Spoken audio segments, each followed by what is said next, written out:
just a disclaimer, like everybody's using sustainability in different ways. In my presentation, it's long-term preservation. And of course, we have long-term thinking about the green IT, but not in my presentation yet.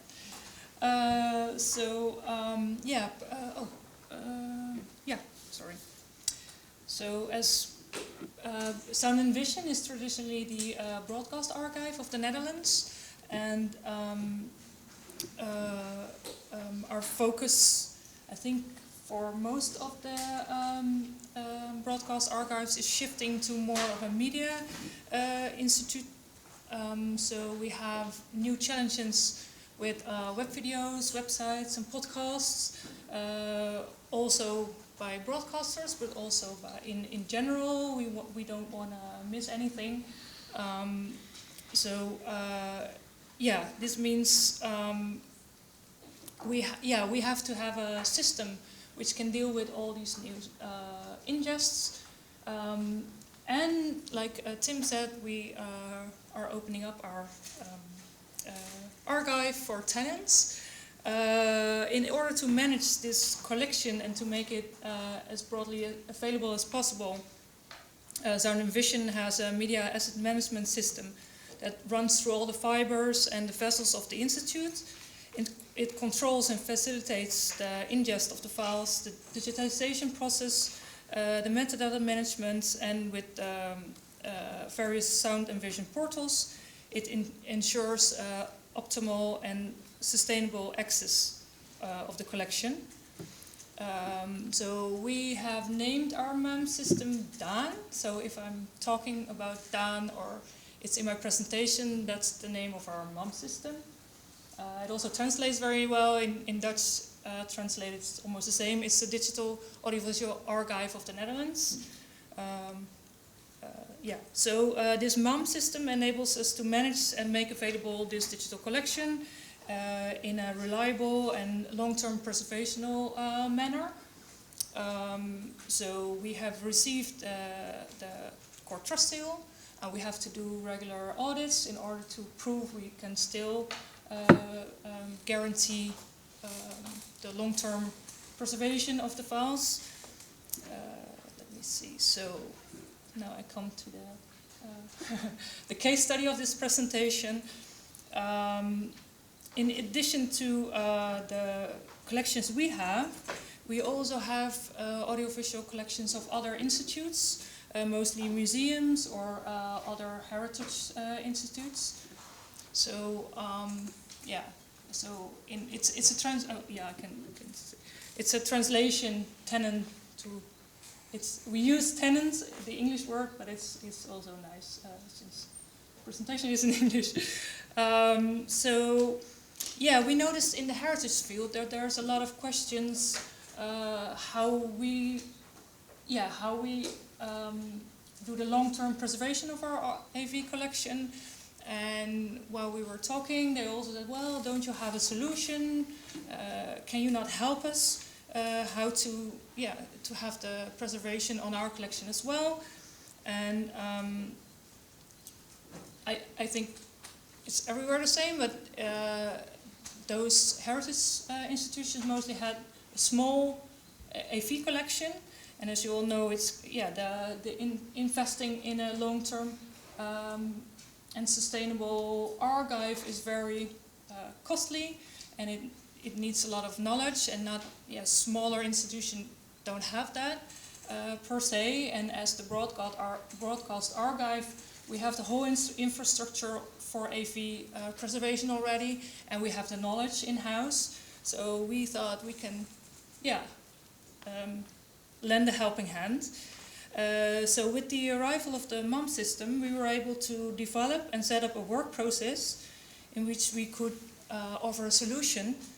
And just like with our own collections, we can also make guarantees on the collections of tenants. So among other things, the completeness, retrievability and playability of the content. So this, like the same guarantees as we offer on our own collections, we can offer for the tenants. yeah, so with the broadcast, we have made specific agreements on standardization in order to be able to guarantee sustainable storage and access. And yeah, we set up standardized workflows, standardized metadata, but also a standardized preservable format. In our case, that's MXF, XDCAM-HD, I saw in your presentation. And this is also a practical choice because this is the standard format of the broadcast industry. And since the broadcast industry is our main customer as well, it's easy to have this particular format also for the reuse on their side. So this is our general standardized import workflow. So we have, yeah, I can see it here. It's bigger there. Should use glasses. So we have a standard file. We have the descriptive metadata, and we have an additional file in our submission information package. And during import in our MAM system, it goes through all these checks. And yeah, if all checks are well and ticked off, the file will land in our digital archive. Done. With all, yeah, like I mentioned below, with the technical metadata from the checks, the provenance metadata from the checks as well. But like Tim said, by putting your MUM system foreign, you also lose control of what is being offered. So different types of metadata are coming our way, and also different kind of file formats. It's not really a problem in that sense that our home MUM system and all the workflows are made for MXF. But now we found, for example, a few tenants have ProRes and MP4 high-res. Yeah, so with regard, and yeah, how can we deal with that? In regards to the metadata, Hester will talk more about it. Yeah, we had to investigate from the preservation perspective which formats are, yeah, how these formats relate to sustainability or long-term preservation. So with my colleagues from the IT department and the preservation officer, we are investigating these formats and which one we would like to add to our preservable formats, in addition to the MXF.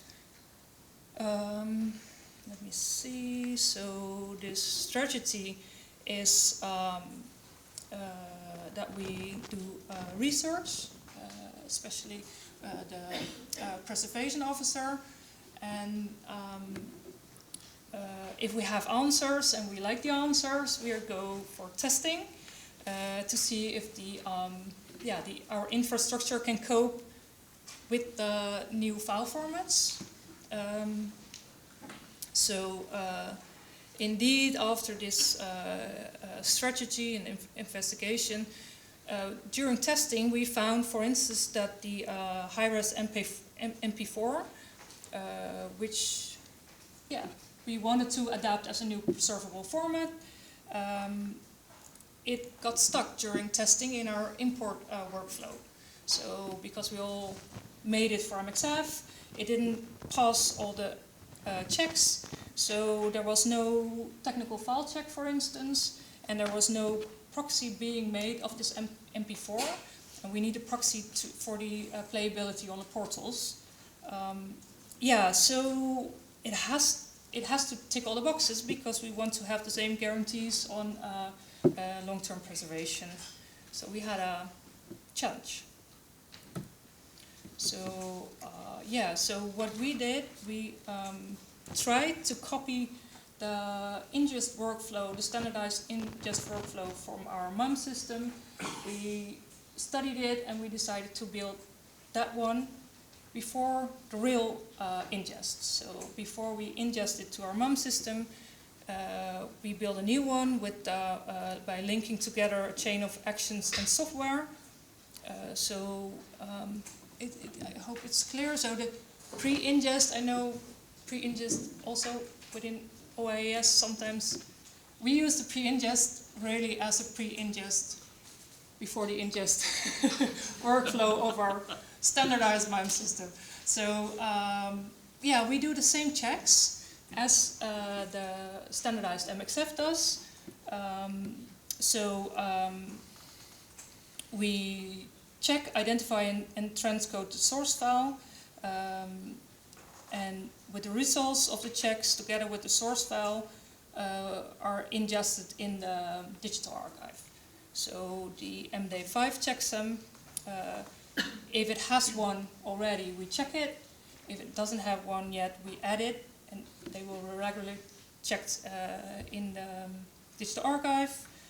We make the metadata extraction, like my neighbor said, the technical metadata in the header of the file, of the source file, so the MP4. So we always have this technical information on the source file, and we add it also to the file in the system. We make a quality control with Batten in our case as well. And we have to transcode to MXF, because otherwise there is no, we can't play it in our portals. So that's why, yeah, so we have to transcode it, but we will keep the source file. So thanks to this pre-ingest workflow, we can now have new preservable formats in our system, and yeah, have the same guarantees on the collections of the tenants. And just a side note, so if a tenant has a file format we would not like to add to our preservable formats, we do exactly the same. Yeah, so it's exactly the same. Yeah, I was thinking I had to add something, but it's yeah. So we always keep the source file of the tenant, because if the rent person says after 5 years, we'd like to leave your place, we can take everything out. We always have the original SIP to hand it back to them. So this way we try to set up a standardized workflow for different file formats as well. I do have a little disclaimer, is that we had a big upgrade of our MEM system, and now the MP4 and the ProRes are supported.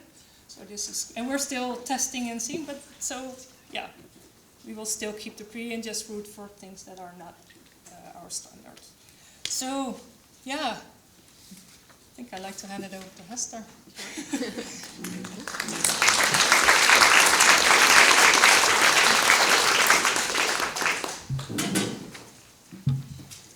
Yeah, so in the second part of this presentation, I will elaborate a bit on the descriptive metadata, because having a sustainable archive is wonderful, but it's even better if people are actually able to find stuff.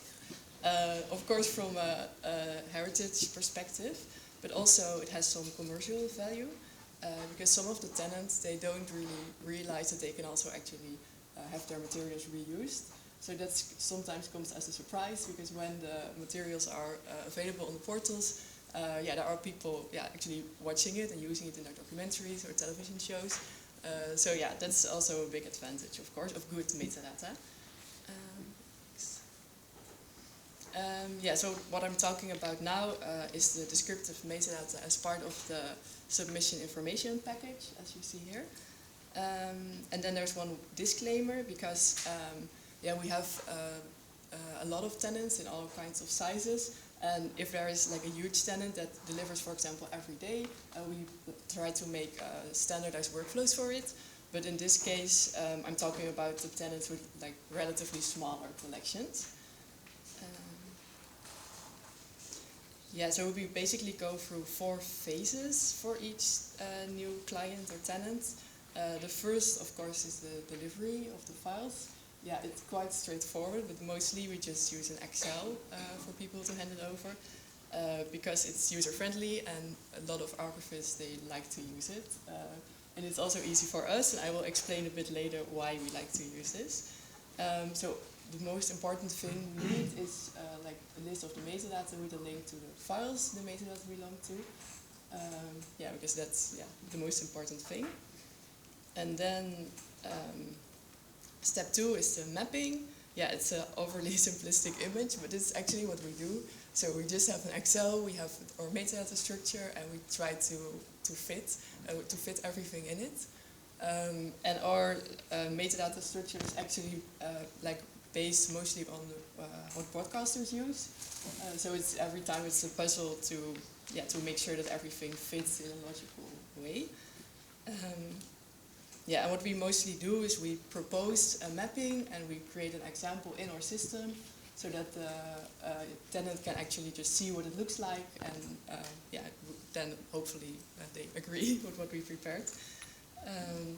Another thing we do is after the mapping, sometimes people come up with persons or corporations or geographical names, and we like to use the thesaurus structure for that. So every collection we try to make a mapping and see which of the concepts are already available in our thesaurus and which are not. And if they are not available, we try to add them. The same goes for the dictionaries, because some collections also have persons with, for example, roles added or connected to them. And then we also check are all these roles already available, and if not, we try to add them. Sometimes it's difficult because our archive is quite like generic. It's an audiovisual archive about media, so we try not to be too specific in the roles, because you can have an endless list there, and that's not really user friendly. So after that, we are like almost ready for the ingest.